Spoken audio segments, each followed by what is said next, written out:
Hello, welcome to In My Mug, episode 645. I'm Dale Harris, and this is my brewer.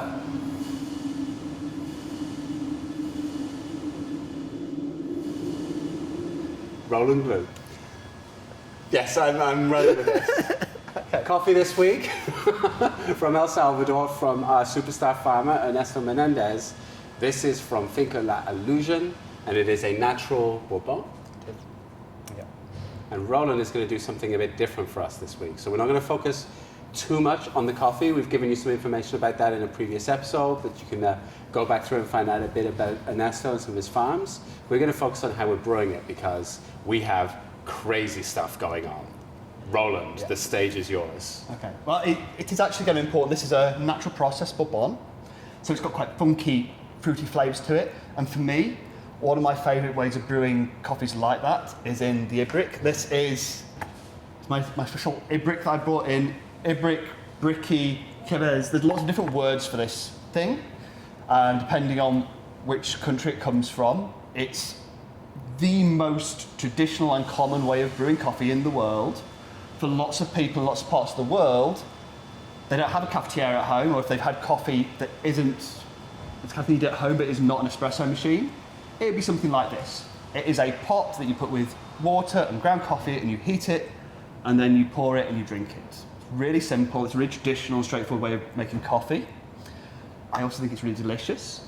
It is one that is not one that a lot of people in the UK see so much of, but I think it's a really interesting one that highlights some different flavours and really works with those funky, fruity naturals.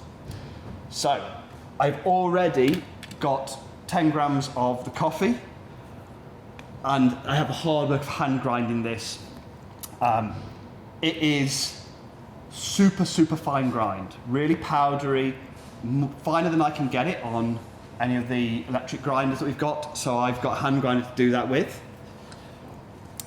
I've then got this really powdery coffee that's going to go into the Ibrick.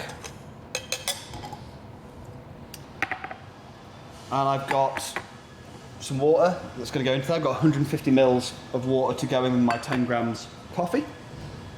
And I've got some fire that has been generously lent to me by our roaster John. So I'm going to try and light this. Love a bit of fire in this program.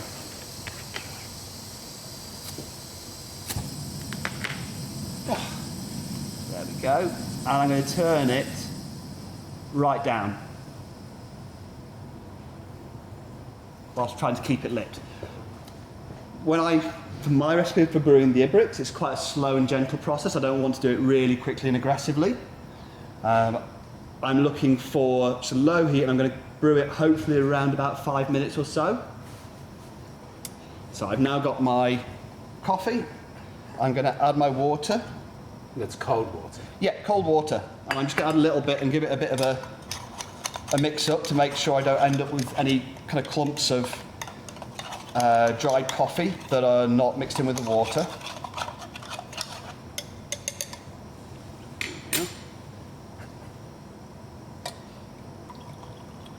So I think this is one of the very few, or maybe the only method of brewing coffee where you're going to start from cold and it's going to get hotter during the brewing process, rather than the way around. I'm going to put that over the heat. And I've got a little timer here. I'll start my timer just to help me know. But actually, what I'm really looking for is visual clues. Now, because we've got that really fine, kind of powdery grind, what it's going to do is, as it starts to heat up, that's going to start to form a layer on the top. And you can even see now it's got a little bit of a glossy look to it. So I'm just going to heat it up and let it start to just rise up and start to form a proper layer at the top. And as it gets closer to that kind of boiling point, it gets hotter, you're going to see that layer is going to start to rise. It's going to start to form a more solid layer on top. Now, as it gets towards boiling point, just like if you're boiling anything else, you'll see the bubbles are going to get bigger and it's going to start actually kind of boiling properly. And I don't want to do that. Yeah. I don't like boiling my coffee. It does not taste nice. So I'm going to stop just before it gets to that point, when I start to see that crust collapse and rise up, that's the point where I'm going to stop the brewing. I'm going to pour in some cups of it and I'm going to drink it. Right, so super traditional way of making coffee. There are variations in different places that are similar to this. The water is not going to boil. It's going to approach boiling, almost get there, and you're going to take control of it. But then you get Ethiopian coffee brewing, where you bring it to the boil 3 times. There are there is no one set. I think probably more than any, this is the kind of thing that's super traditional and done differently by different people. Yeah. You might use different coffees. You might use different ways of brewing. Your techniques can vary a lot, and for me, I really like using funky naturals and fruity coffees in it. I don't particularly like acidic and bright coffees, actually.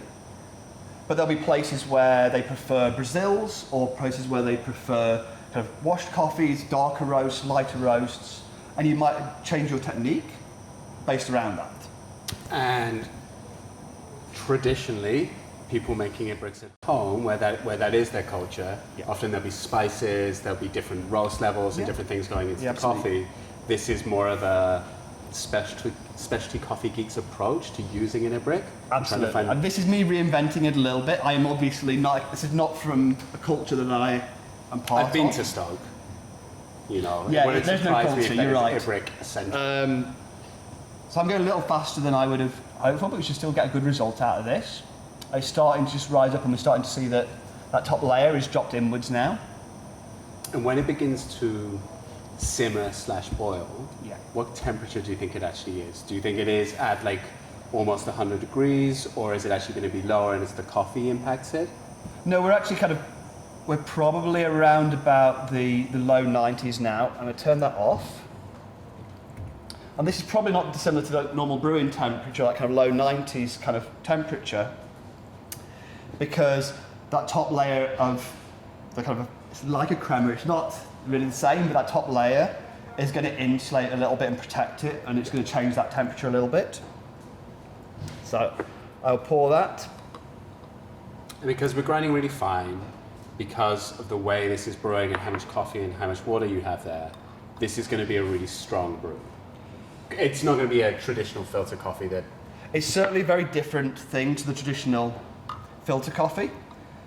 You've got that coffee, it's an immersion brewer in some ways, so you're going to have that body and texture that comes from that. And how would this compare to French press, espresso, mocha pot? I think probably mocha pot is actually one of the ones I would really equate it to. Yeah. It's got a strength that is not like a real espresso. You're not going to get that kind of thickness and oiliness and body that you get, but at the same time, it is heavier than you're going to get with something like a filter brew. It is going to have those suspended solids in it. We've got that powdery ground coffee.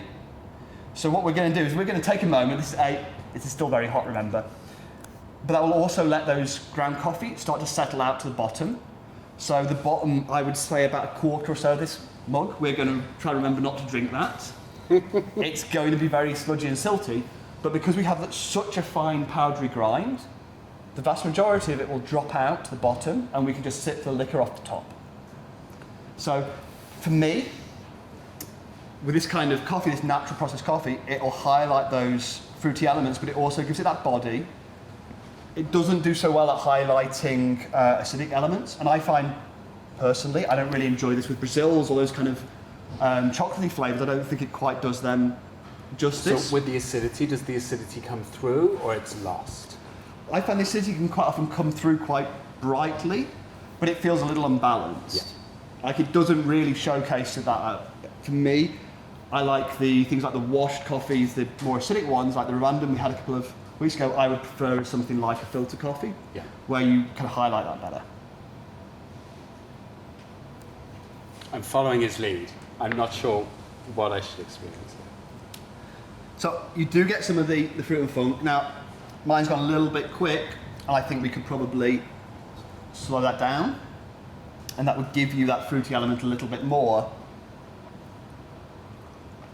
I'm definitely tasting or smelling the natural process aroma, that little bit of fermented fruit. A little bit of kind of stewed berries, forest fruits maybe. Yeah. There's that definitely that kind of bruised fruit and like overripe fruit element to it. Yeah. The chocolate is there, and actually I think this kind of brew method brings out some kind of chocolatey side to it and gives it that kind of heaviness. It's also got a little bit of maybe the texture of a more high-end dark chocolate, so not kind of not your Bourneville, which I love, but more something like a single origin dark chocolate where it is a little bit bitter, a little bit kind of a different, less refined texture than you get with like supermarket chocolate and kind of thing. And the fruit pairs with that really well as well. I get kind of a raspberry for me, like it's definitely that kind of berries kind of category. And I think one of the things about the Ibrick as a brewing method is that you don't really get that clean, crisp flavours you might from a filter brew. Because we've got a lot of texture there, we've got a lot of stuff going on. It's a little bit less clean, it's a bit more like a cafetiere. But you do get a really nice kind of long rolling sensation with it, like, and the flavours last in the same way, so they're all kind of elongated, so it's not like you get a hint of fruit and then chocolate and then it's gone. That fruit is rolling on and on and on. And for me, I really enjoy brewing a coffee like this in a lot of different ways. I think this would make a great espresso, it would make great filter coffee, you can make great AeroPress or a clever dripper with it. What's interesting is that each of these brew methods will highlight different characteristics, and it'll be really nice in all of them. But this presentation is maybe a little bit different, so it's a good thing you can do that is really straightforward, really easy. And also you can do in the wilderness. Yeah. You can. Absolutely. You can do that.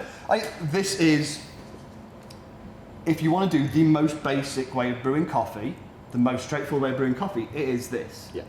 This is the closest we have to something that is a traditional way of coffee consumption. I think that's something we should all be interested and excited about.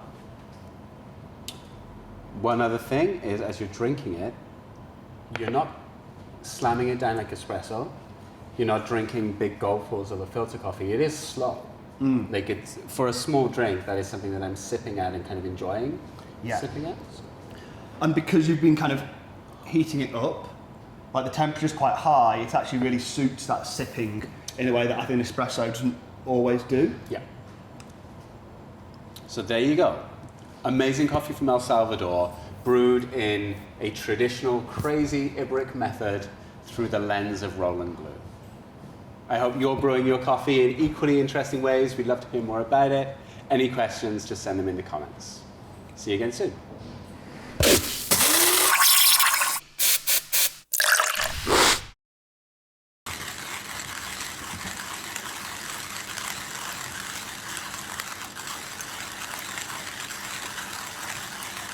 Can you see his hip wiggling? I have got 10 grams of coffee. Are we doing this? Are we into the episode? It wasn't particularly intentional, but you've ruined it now. So, I mean, you can do it. I'm walking up, that was your one go at me doing this. There were no disasters there.